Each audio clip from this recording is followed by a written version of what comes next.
So, we're talking here about the gap in skills, and it's between, perhaps, as being suggested in your intro, the students, employers, but maybe also universities. What is it that people are learning at the university? Is it the right stuff?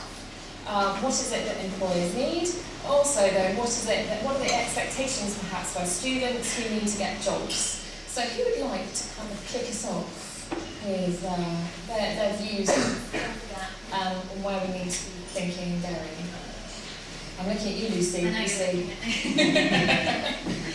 Okay, Thousand Heads is a word of mouth agency, so we are about helping brands to build lasting social relationships with people. Social media is a huge part of that, but it's not the only part of that. So for us, it's about finding well-rounded people who can use social media and utilise it, but it's not necessarily the be-all and end-all.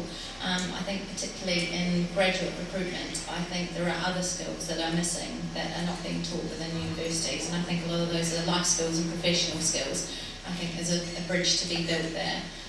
So I think it's interesting to figure out, what are these social media skills that are missing? Are those the ones we need to be teaching, or training can employers do that? But I think even just getting the job, if you say you can use Twitter or LinkedIn or Facebook, that's one thing, but I think there are a lot of other skills that people need to be able to use in terms of, everyday life and working with it. We talked about the need for universities to have, upskill students, but in my mind, universities are theoretical places. So I think it might be the case where business has to educate them.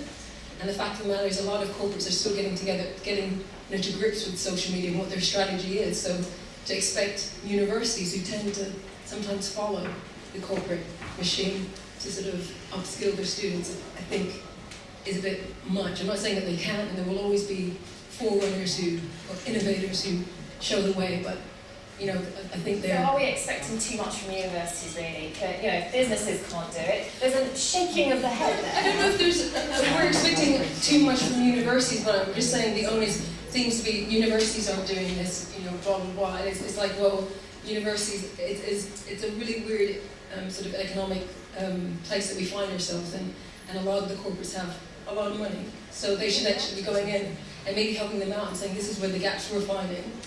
But it is up to students as well. I want to hear the man's hat is shaking, and also Ruxandra as well. I appreciate your comment, and I totally agree with you, but I have to contradict a point of view.